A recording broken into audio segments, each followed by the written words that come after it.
Hi, I'm Keith Baker, and today I'll be talking about achievement goal orientation, and in particular about how learning orientations can actually improve learning, skill acquisition, and additional aspects of cognitive performance. I'm first going to show you how having a learning orientation can actually improve skill acquisition. The study I'll be sharing with you relates to third-year medical students on their surgery rotation. They will be doing a randomized controlled trial, which is to say we'll be able to draw cause and effect, which is quite useful for our purposes. Our students are going to be learning how to tie knots and also learning how to navigate cameras, which is a modern type of surgery. The students are going to be randomized, and that's my symbol right there for randomization, into 3 different groups. One is a do your best to learn this material, standard sort of advice given to a student. The second one will be given performance goals. A performance-oriented environment will be created, like outperform others type of thing, do things quickly. And the last one will be learning goals, which is focusing on the actual acquisition of the skill itself. There will be 2 types of skills learned, as mentioned, knot tying shown here and camera navigation shown here.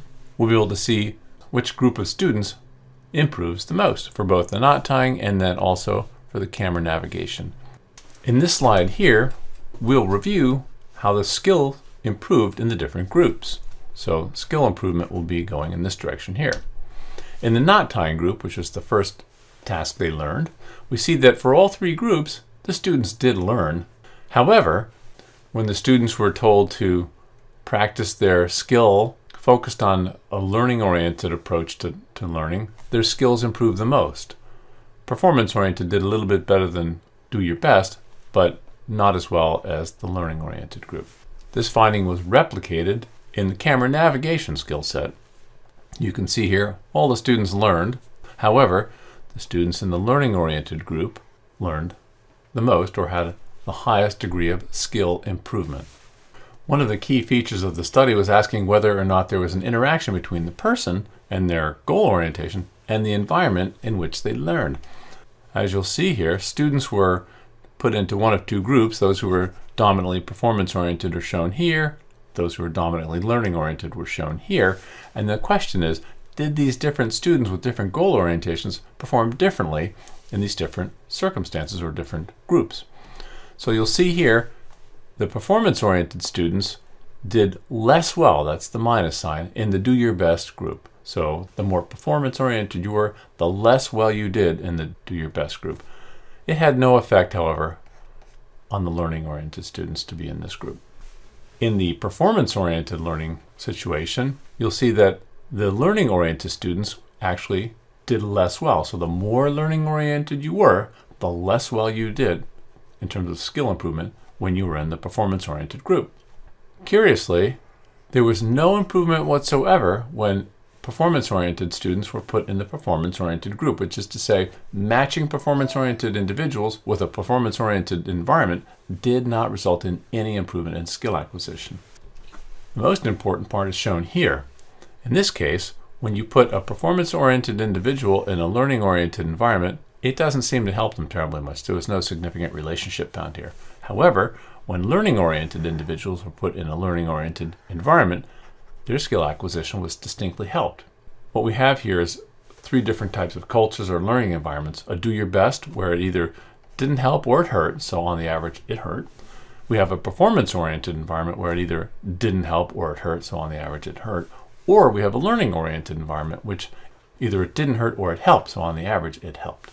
So we have here a group that is on average better than any of the other 3 groups, the learning-oriented group. This next bit of information here has to do with knowledge sharing. The question here is, do learning-oriented people share knowledge with their colleagues more readily than validation or performance-oriented people? The study I showed you here was with international engineers from all around the world. And what they found was that when engineers had increasing degrees of learning orientation, they had increasing degrees of knowledge sharing. That's what that plus means. So the higher your learning orientation, the more likely you are to share information with colleagues. Conversely, for validation or performance-oriented individuals, the more performance-oriented you were, the less, that's the minus sign there, the less likely you were to share information with your colleagues. In healthcare, you definitely want to be in this group here, since knowledge sharing is generally thought to be the way to better outcomes for our patients.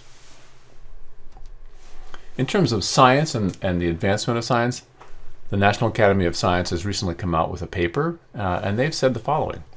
To hinder interdisciplinary activity is to diminish our ability, meaning as a country, to address the great questions of science and to hesitate before the scientific and societal challenges of our time.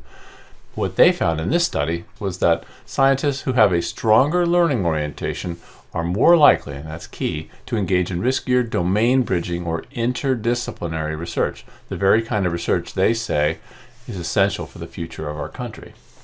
This is an important finding here, that learning orientation actually is associated with a higher degree of interdisciplinary or collaborative research. Most of us consider knowledge in use to be a very, very important thing for our learners.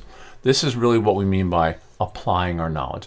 Having information is one thing. Using it wisely and applying it correctly is really, I think, what most people want when it comes to education. I'll show you some studies here that have documented that the higher the degree of learning orientation, the better or more effectively a student can apply their knowledge to a new or novel circumstance.